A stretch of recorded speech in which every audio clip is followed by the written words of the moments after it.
Bienvenidos a este su programa Kairos y esperando que usted está preparado para entrar con nosotros en estos próximos breves minutos que podemos llegar a usted por este medio trayéndoles la palabra del Señor para su vida. Habla un servidor, el obispo Ronaldo Ortiz, pastor de aquí del Centro Internacional de Alabanza en la hermosa ciudad de La Feria, Texas. En esta ocasión, pues, me acompaña mi hermano, el pastor Santos Ortiz Jr., pastor en Brownsville, Texas. ¿Sí? Y pues, todos estos años, bueno, ya son años que has estado. 42 años. 42 años que has estado sirviendo al Señor, haciendo la obra de Dios. ¿Tuviste cuántos años? ¿Dónde has pastoreado? En Kerrville, un total de 18 años. En San Benito, 7 años. En la Feria, 5 años. Y ahora en Brownsville, ya casi 3 años. 3 años. Un poco más de 2 años. Qué bueno, qué bien. Pues bueno, les mandamos saludos a los hermanos en Brownsville de la Iglesia Metodista Unida, el Buen Pastor. Ahí les saludamos a todos. Qué bien. La semana pasada, el martes pasado, estuvimos hablando acerca de la misión de la Iglesia en los tiempos modernos, hablando de las circunstancias que ha venido surgiendo en este tiempo reciente, las pruebas, los retos, los cambios que se ha tenido que realizar y hacer. Y concluimos que la misión de la Iglesia pues sigue vigente. Tenemos que mantenernos enfocados en ella. Las estrategias, obviamente, hemos tenido que cambiar para cambiar con las situaciones, las circunstancias que han venido sucediendo. Pero en medio de todo esto hemos visto un Dios fiel, un Dios bueno, un Dios grande y poderoso. Aunque en medio del dolor, en medio de conflictos, en medio de pérdidas, Dios sigue siendo fiel. Ahora vamos a hablar, Pastor Santos, en esta ocasión del discípulo, de la persona del discípulo. ¿Qué es lo que se lleva? ¿Qué es el proceso? ¿Qué se necesita? Ahora, tradicionalmente, un discípulo, cuando yo iba creciendo, tú tal vez también experimentaste esto, cuando íbamos nosotros creciendo en nuestra época, para ser un ministro, un siervo de Dios, o querías ser un buen discípulo, el pastor te mandaba a una escuela bíblica, ¿verdad? O que tenías que ingresar, inscribirse en una academia, en una escuela bíblica, en un seminario para que uno pueda ahondarse en las escrituras y ser discipulado.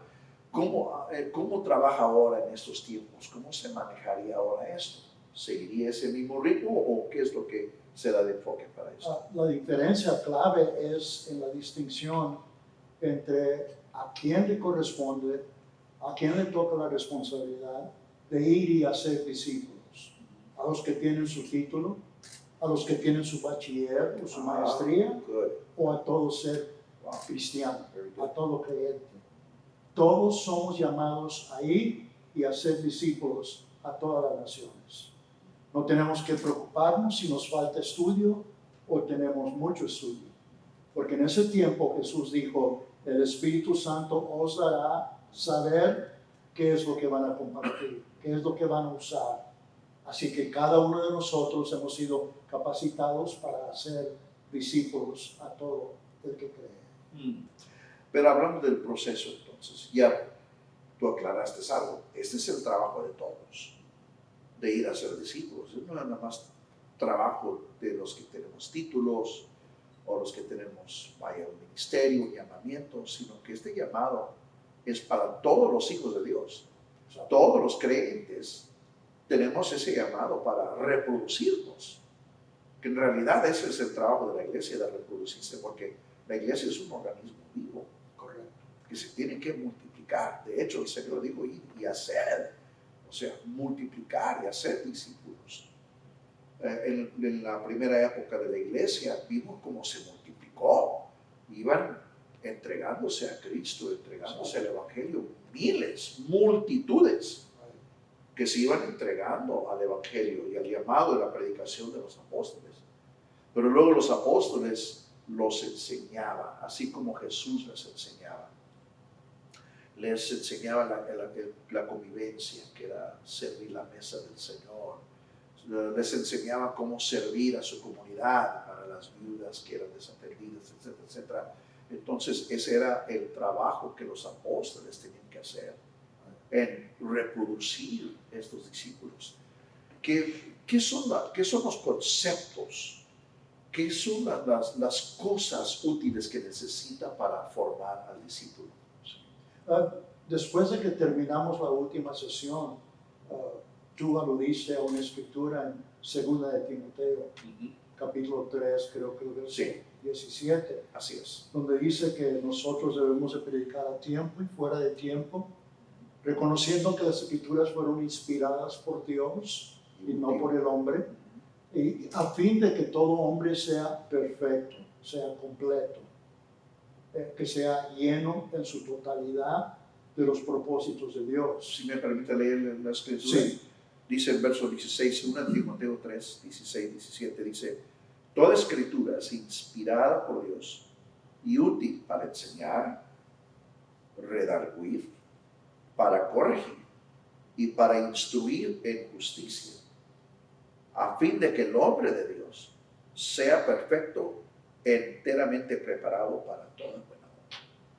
Así que el apóstol estaba diciendo que la palabra de Dios, las sagradas escrituras, es útil para esto, a formar al hombre y la mujer de Dios. También recuerdo en una ocasión cuando el Señor le dijo a Moisés: congrégame a ciertas personas porque mi espíritu va a ser derramado sobre todos. Yes, yes. Y dice la escritura que no todos vinieron a esa reunión, pero cuando se manifestó el Espíritu de Dios acá en el otro lugar donde no habían venido, también se empezó a manifestar el mismo Espíritu. Y recuerdo que Josué vino y le dijo a Moisés: Moisés, allá también están profetizando como aquí. ¿Quieres que vaya y los caiga? Y Moisés le dijo: ojalá y este Espíritu caiga sobre todos y que todos profeticemos. Esa unción viene sobre todo ser humano, es decir, todo creyente, para que el hombre sea perfecto y completo. Y cuando habla de hombre, está hablando de un género neutral: hombre y mujer, hijos e hijas, siervos y siervas. Todos tenemos la unción de ir y hacer discípulos. Es un término genérico. Genérico. Que eso habla de hombre y mujer, obviamente. Correcto, todos. Perfecto. Entonces, los componentes para, o sea, que es impartir el espíritu. O sea, el propósito del discipulado es impartir el espíritu de Dios en aquellos que son los seguidores, que se determinan ser seguidores. Quiero seguir porque es de voluntad propia. O sea, que no esto es por obligación, esto no es por torcer a la persona que lo haga, sino que yo voluntariamente yo acepto seguir a Jesús. Jesús es mi modelo, pero voy a dejar que me enseñen, que me corrigen, que me instruyen, como dice aquí en las Sagradas Escrituras, e impartir la palabra. ¿Qué son los componentes? Los componentes son expresar las mismas virtudes de Dios a través de nuestras vidas. Okay. Lo que es Dios, lo que es nuestro Señor Jesucristo. Juan el apóstol dice: nosotros lo somos aquí en la tierra. Entonces actuamos, vivimos nuestra vida como la vivió nuestro Señor Jesucristo, como es nuestro Padre. Es un Dios de propósito, de estructura, de orden, de amor, de fidelidad, es verdad. Entonces la vida del discípulo se compone de lo mismo, de las virtudes de Dios. Ahora, las maneras en que yo puedo formar a un discípulo. ¿Está bien si me adelanto a ese pensamiento? Sí, el proceso es, hay una palabra que yo no entendía no hace mucho tiempo, no entendía la palabra mentor. To be a mentor. To be an example to someone. Jesucristo es nuestro mentor, nuestro líder, nuestro modelo. Y lo que Él es, Él imparte en nosotros, quitando y poniendo lo que es necesario. A veces me quita cosas para poder poner cosas. Ah, Hubo un artista que murió no hace muchos años, se llamó Bob Cross. His name was Bob Cross. Bien calladito para hablar en su programa de 30 minutos. Traía un afro, cabello colorado, con una voz muy apacible y estaba platicando a la audiencia, pero leí un documental de esa vida, de ese pintor, que decía, para que la persona estuviera interesada en el tema, viéndolo por 30 minutos pintar un cuadro, primero le tenía que quitar algo, no al cuadro, sino que al oyente o al vidente.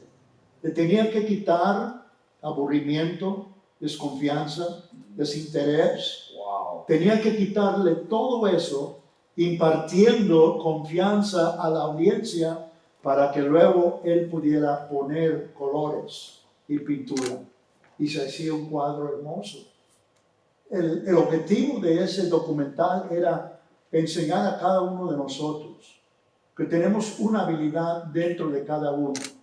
Pero primero hay que quitarse ciertas cosas para que se pueda imponer la voluntad de Dios en nuestras vidas y nosotros lograr gran éxito. Hubo un escultor, el que escultó la estatua famosa de David, el rey David, que es una de las estatuas, una de las obras más excelentes en todo el mundo. Él iba pasando por la cantera y vio un bloque de mármol, y para él no vio un cuadro de mármol, vio a David adentro de ese cuadro de mármol. Compró esa piedra y no dibujó a David de afuera para adentro, sino que quitó y cortó todo, desechó todo lo que no era David. Así es Dios, nos quita lo que no es Dios para poder dejarnos en forma de lo que es nuestro Dios. De igual manera, nosotros como mentores debemos formar vidas de discípulos. Cuando sea necesario, quitar. No, mi amor, no, hermano, no, hermana. Eso no es así. Y a veces es difícil corregir, pero cuando tú eres un mentor, cuando tú eres en verdad un líder, un maestro, que está discipulando a ese estudiante, no te va a doler, no te va a penar corregir lo que tiene que ser corregido con tal que la persona llegue a ser la persona perfecta que Dios quiere que seamos.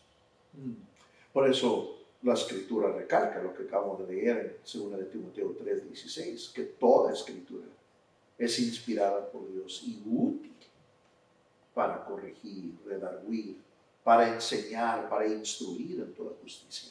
Entonces, la palabra de Dios es el instrumento. Es, por así decir, es el bisturí, ¿verdad? El cuchillo de cirugía que quita lo malo. Pero al quitar lo malo, pues también te está mejorando, te está trayendo un bien, te está sanando. Ese es el propósito de esos mentores, como un padre que corrige a sus hijos. Dice, hijo, no se hace así, no se dice así, se hace así de esta forma y no de esta forma. Entonces, un mentor somos como padres. Correcto. Que estamos enseñando a hijos cómo ser buenos hijos, cómo ser buenos discípulos. Amén. ¿Será cierto lo que decían nuestros padres? Me duele más a mí que a ti.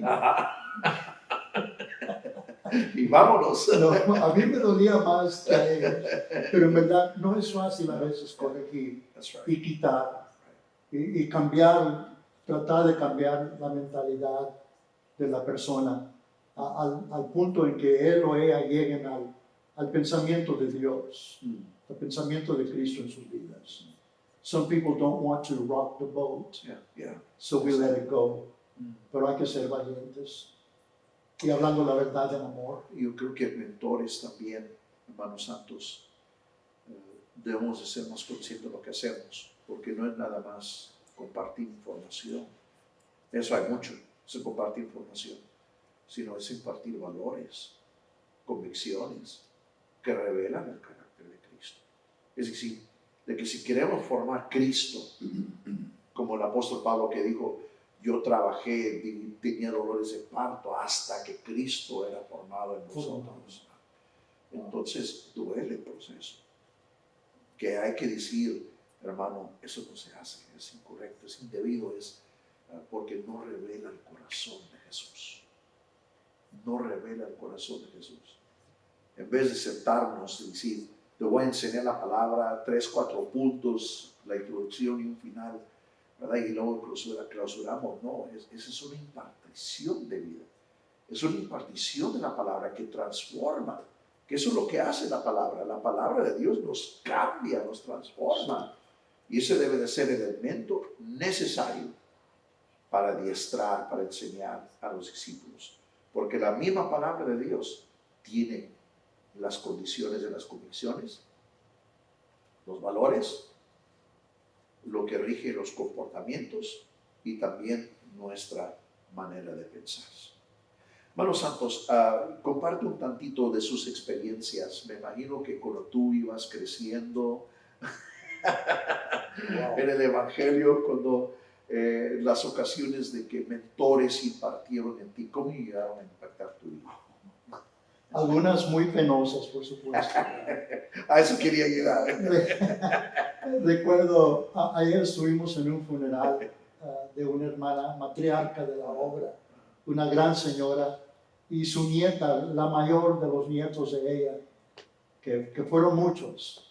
Recuerdo cuando llegamos a nuestra primera obra, dentro de unas 2 semanas se nos anunció que ella se iba a casar. Y pues yo me inspiré todo, voy a casar mi primer matrimonio y todo va a ser algo maravilloso. Pero luego envió la invitación, incluyéndonos a mi esposa y yo, que éramos invitados a la boda, pero solamente como invitados. El previo pastor los iba a casar. Oiga, como si me hubieran sacado todo el aire a ese globo. Y oiga, todo. ¿Qué pasó si yo soy ahora el nuevo pastor y traigo algo nuevo? ¿Y cómo puede ser esto? Entonces vine para el valle, donde hacía semanas había dejado de ser pastor asociado con el pastor ahí primordial. Y le quería contar mi carga. Y vine y le dije, hermano, esto y esto. Y ella escogió a su pastor previo que estaba allí. Y pues, ¿qué pasó conmigo? Y él simplemente dijo, what did you go do? ¿Qué fuiste a hacer a esa ciudad? ¿A cazar gente? ¿O a hacer discípulos? ¿A hacer la iglesia y edificarla? Oiga, otra vez se me salió todo. Se vaporizó todo. Arrogancia, todo orgullo. En otras palabras, hemos aprendido muchas cosas a través de los años y algunas lecciones muy difíciles. Tú y yo tuvimos un amigo obispo en Ghana, West Africa, el hermano George Ampia. Sí, ¿cómo no? Y él siempre decía unas palabras que, oiga, tocaban el corazón. Y una de las más difíciles para mí, yo aprender, y a veces lo tomaba como una acusación contra el pueblo de Dios, al cual amo tanto. Pero él nos decía, they don't know. They don't know. Y uno tenía el concepto, pues ya tienen años en el Señor, deben de saberlo todo. Oiga, entonces eso forma un mal carácter en lo que es un pastor. We must love the people of God. There are things that need to be corrected. And it is your responsibility as a mentor to teach them those responsibilities. Hablando la verdad en amor, podemos crecer en todo a ese varón perfecto que es Cristo. Tú y yo hablábamos del principal de high school, mío, Mr. Grounds. Pesaba cerca de 400 libras. Tenía algunos 6 pies, 5 pulgadas de altura, pero tenía un corazón tan hermoso, tan amable. Wow. Cuando te iba a dar tus tablazos, primero te abrazaba. Y te guardaba así abrazado. How you doing, Santos? Santos, pues, ¿qué has hecho? Pues mira, vino a mis oídos que esto y esto hiciste, te voy a tener que dar unos tablazos.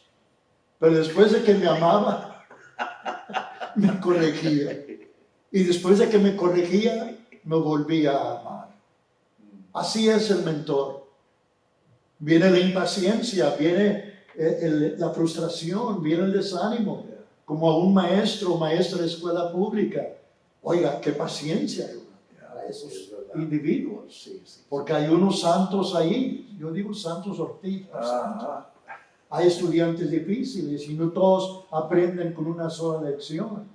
Pero de ahí viene la unción, el llamado sobre sus vidas de ser pacientes. Right. Y como el Espíritu de Dios es paciente con nosotros, Yes. nosotros como mentores, llamados a ser discípulos, debemos de ser pacientes, llenos de amor, quitando lo que tiene que quitarse para poder poner lo que debe ser incluido. Pues yo creo que en Gálatas dice algo en el capítulo 5 que aunque es hijo y es heredero, pero como todavía no ha llegado a su punto de madurez, no puede heredar la herencia porque sigue siendo niño. Se tiene comportamientos de un niño que los tutores, ¿verdad?, tienen que enseñarle cómo se debe de comportarse, qué altura debe tener en su carácter, su pensamiento, su forma de ser, forma de proceder, para que luego pueda ser digno y apto y al par de la herencia que le va a tocar de parte de sus padres. Lo mismo es para nosotros. Por eso es un proceso difícil. Ser corregido duele. Ser confrontado cuando andamos mal y que vienen autoridades espirituales para ponernos en cintura o en nuestro lugar, es doloroso. Es doloroso, rompe el orgullo, rompe la arrogancia, la soberbia, la rebeldía, porque a veces eso se trata también de rebeldía. Lo quiero hacer a mi manera, a mi forma, porque a mí me da placer, me da gusto, y luego cuando eres confrontado, ese es parte del proceso de nuestro perfeccionamiento. Ser un discípulo. Ese es el llamado de la iglesia, de formar y hacer discípulos. Y aunque fue hijo, por lo que aprendió, Llegó a ser. llegó a ser el Señor. Yeah. Wow. Amén. Yo recuerdo cuando mi papá tenía grúas y tenía camionetas de la compañía y solamente decía Ortiz Paint and Body Shop. Pero nosotros yo quería que dijera Ortiz and Sons Paint and Body Shop. Pero no estaba para poner en Sons hasta que los hijos se convirtieron en hijos maduros. A la altura. Éramos herederos, pero todavía no éramos maduros. Pero sí recuerdo el día en que mi papá borró nada más la palabra y puso Ortiz and Sons. Es verdad. Y nos llevó al abogado para que firmáramos papeles que nosotros éramos socios legítimos Del negocio. del señor Ortiz. Así es nuestro Dios. Él no va a confiar lo eterno a un espíritu de inmadurez, de desobediencia, sino que a uno que ha sido entrenado y hecho discípulo del Señor. Amén. Pastor Ortiz, Pastor Santos, muchas gracias de haber estado aquí con nosotros en estos 2 episodios. Ya se nos agotó el tiempo. Y el breve tiempo que nos queda voy a permitir que una vez más oren por aquellas personas que nos están viendo en esta ocasión, que tienen grande necesidad, necesitan de Dios. Pero antes quiero invitarte, amado querido, que usted que está viendo y disfrutando de estos programas, de estas programaciones, si usted desea sembrar una semilla en este ministerio, yo te invito a que lo haga. Hágalo en este momento, lo puede hacer. La información está en la pantalla, cómo lo puede hacer, a iglesia.org/dar, y ahí usted lo puede hacer. Y esperando que el Señor lo va a bendecir grandemente. Pastor Santos, dirígenos en una breve oración. Señor, así como en toda pareja tiene que haber ternura, tiene que haber paciencia y amor, así hay en estos momentos corazones tiernos, corazones delicados, que necesitan de entendimiento, necesitan de compasión. Y pedimos, Señor, que tu Espíritu pueda tocar esas vidas, incluyendo pastores, Yes, Lord. incluyendo personas titulares, hasta el más pequeño en tu reino. Toca toda vida, Señor. Toca al enfermo, toca a los que están sufriendo de enfermedades crónicas. Yes, Lord. Levanta al que tiene llamamiento y lo ha puesto a un lado por X razones. Restaura, Señor. Yes. Pedimos que tú sigas bendiciendo a toda obra. Pedimos que tú sigas bendiciendo a este cuerpo. Gracias, Señor. Te pedimos en Cristo. Amén. Muchas bendiciones. Nos vemos el próximo martes a esta misma hora. Un servidor, el obispo Ronaldo Ortiz, despidiéndose de usted próximamente.